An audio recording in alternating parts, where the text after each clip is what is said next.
Hello everyone, I am Pop Culture Curator. Welcome to another video discussing the fascinating, legendary, and endearing world of Star Trek. Today I will be covering the possible inception of the series. Who possibly came up with the idea of Trek first?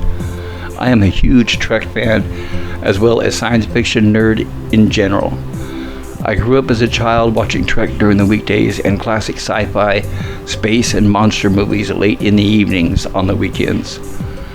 I was lucky enough to be exposed to several different genres from the 1950s and 60s, which helped me grow in admiration for the classics, as well as adapting a taste for a wide range of influences from different creators and legendary people. This video came about because I had heard conflicting stories over the years as to who the creator of Star Trek was. When I speak of the creator, I mean the person that actually came up with the first ideas and put them down on paper, no matter how rough or crude.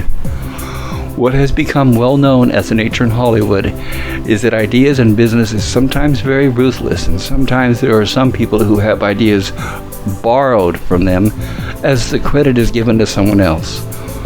For a studio making a movie or a show in Hollywood, the fact that most productions have to use or rent spaces such as sound stages, writers, crews, and producers make keeping secrets nearly impossible, which still applies even today. In this video, I am going to present to you an idea or a theory that could be real or completely crazy. I will not be expressing to you, the viewer, what my personal opinion is on the matter. I am not making a decision nor trying to convince anyone else to change their long-standing beliefs in things they love and hold dear. I will be simply offering both sides of the stories I have heard. I will be presenting both sides of the equation to the best of my abilities, leaving the conclusion open for you to make the decision on your own. Your opinion may not change at all. I created this video to entertain, not to criticize any one of these legendary creators. I make this video with complete respect to both parties, which I will present to you. The first person I will discuss is Gene Rodenberry, the man who has been credited with creating Star Trek from the beginning. Trek has had several writers and producers over the decades, but I will be focusing on the creation of the project. Rodenberry first presented his handwritten ideas to Herb Solow, executive in charge of production of Desilu Studios, in April of 1964.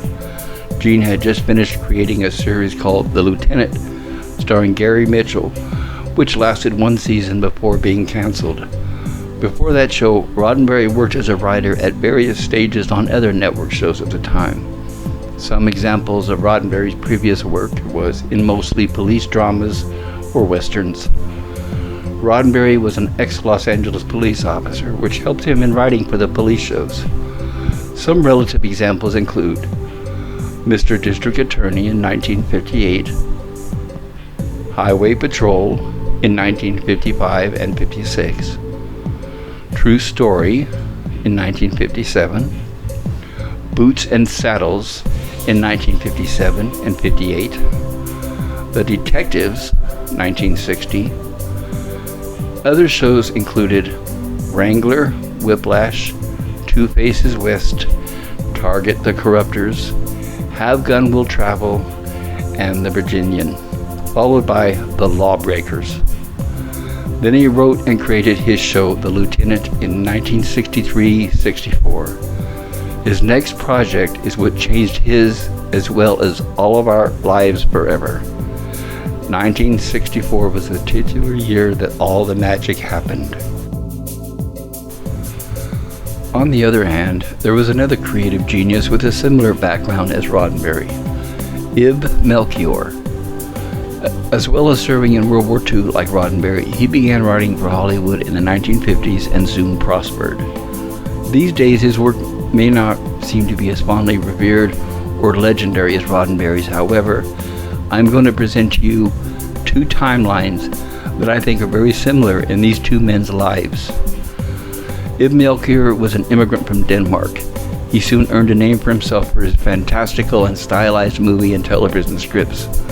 His scripts, however, were more based on fantasy and sci-fi than real everyday police matters or westerns. Relative projects that Melchior wrote for were projects such as Godzilla Raids, again in 1955, Gigantus the Fire Monster in 1959, The Angry Red Planet, also in 1959, 13 Demon Street in 59 as well, Men into Space, a short-lived series that lasted from 1959 to 60, Reptilicus, about a giant monster terrorizing Denmark in 1961, Journey to the Seventh Planet in 1962, Robinson Crusoe on Mars in 1964, as well as The Time Travelers in 1964. That brings us to the all-important year of 1964. Both men worked on various projects after these, but I will be focusing only on what I believe relates to Star Trek, and how these two men were both affected by Trek. Most people watching this video, I assume, have more than a passing knowledge of Star Trek. I will refrain from showing clips or stills from Trek because I don't feel that really necessary, as I will rely on your knowledge of that series for this comparison. Also, considering that Paramount, the owner of Trek, is very picky about what we are allowed to share on a public forum. I will, however, share some work from Melchior's portfolio to give you examples of the type of product he produced in order to display their relevancy. I will do my best to show both sides of the matter equally, leaving the opinion you form totally in your own hands. I will not reveal my own opinion. What I believe does not change the facts. That is not the point of this video. If you have any more information on the subject or have any criticisms or ideas, please comment on this video. I would love to hear your reaction or opinion. Where does all this connect to Star Trek, you ask? I will show a few scenes from some of Melchior's productions leading directly up to Trek. I will let you decide if there are any similarities between his and Rodenberry's work, or is it all just a coincidence? Most of Melchior's work seemed to focus on monsters, astronauts, time travel, or exploring space and the various problems that arise. The Angry Red Planet brings us an intrepid crew on a trip to Mars. Here we see their advanced, futuristic viewers. I always did love the obligatory scream in space.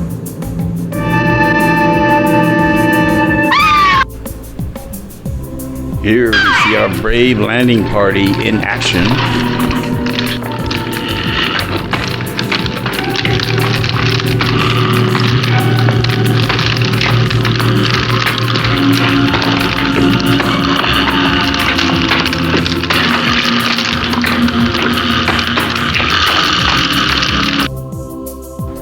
Melchior followed that up with Journey to the Seventh Planet in 1962.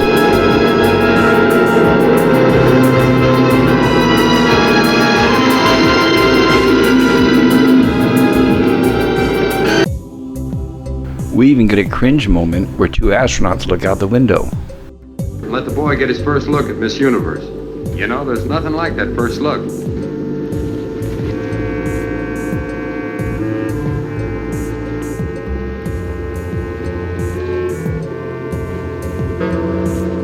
Well, there she is, Carl. The Universe.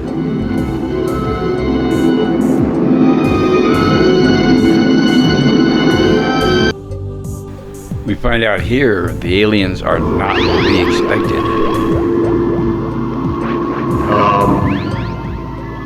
I have waited long for this moment. The time travelers we are going to focus on specifically for our comparison to Star Trek. I will be showing a few examples. This is where I need you to put your listening cap on and listen to the characters on the screen. We're going to be hearing some techno jargon written at the time, but this was a B movie, so the ideas weren't completely in place. But I think you can kind of see the spark of inspiration in some of what they say, perhaps. Once again, I'll leave it up to you to decide. And without further ado, here we go. Also, keep in mind this movie was written and filmed in 1963. As you see, Ib Melchior co-wrote the story as well as the screenplay. Here we see a team of scientists who create a window or a portal that accidentally gives them a doorway. After our team of scientists accidentally create a doorway to the future, our young eager scientist hops through.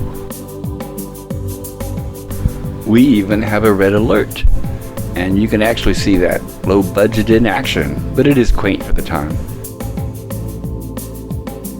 Our team of scientists find a hostile mutant race on the surface of the planet in the future, but down below they find an advanced civilization ran by the venerable John Hoyt, who many of you may remember from the pilot episode Star Trek The Cage. He played the Doctor. Next, listen to this brief description of a photon engine from the future, and tell me if any of it sounds familiar. What exactly is a photon? Well, it's a particle of light. Photon propulsion is nothing more nor less than a beam of light. Just a beam of light? Well, a stream of photons shooting at 186,000 miles per second from the Starship engine, driving it through space on the action-reaction principle. And it works. Indeed it does. Now, let's listen to this description of their transporter. Keep in mind, Ib Melchior had a bare bones budget, so he had to rely on a magician for optical effects on stage in front of the camera rather than the traditional effects of the time. Dr. Varno. Activate the Vibra transporter, please. Yes, sir. The Vibra transporter is a matter transmitter. It breaks down solid matter into its component vibrations and sends them out like waves to be received and re-solidified elsewhere. Much as an ordinary radio does with sound waves. Oh, well, I understand. Hey! Oh.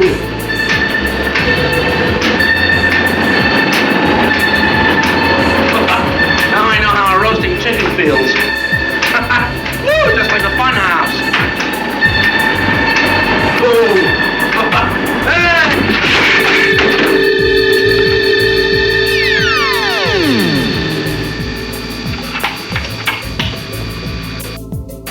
Dr. Varno, he's all right, isn't he? Yes, of course he is. Watch.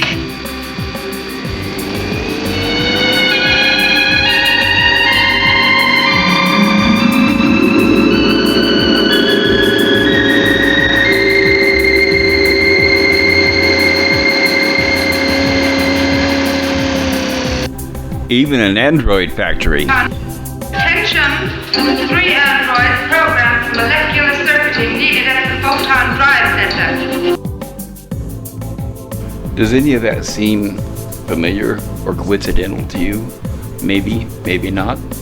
Here is a summary of the 2 timelines side by side, so you may compare if you'd like.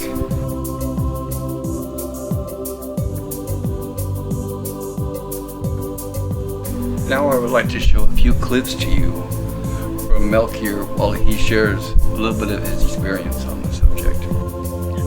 Time Travelers has a bit of a feeling of Eugene Rodenberry's the show that William Shatner was in. You mean Star Trek? Yes. Well, unfortunately, I have to tell you that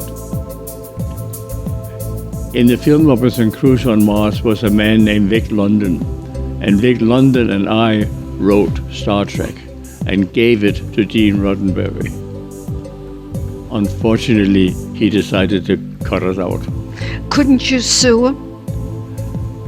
There was some, You have I have no to say, idea how yeah. difficult it is to sue. Yeah, but I have to say there are times as I read this book, I said, didn't he have an agent? Didn't he have a lawyer? How did he let them do this to him? This is a very sore point with me because I tried, but it is almost, well, it is impossible. Yeah. You have to fight. This brings us to the conclusion of this video on the subject. If you'd like further information, there's information out on the web. and a little bit on YouTube. Thank you for spending time with me. If you liked this video, please hit the like button, subscribe to my channel, and hit the notification bell. Thank you. This is Pop Culture Curator, and peace.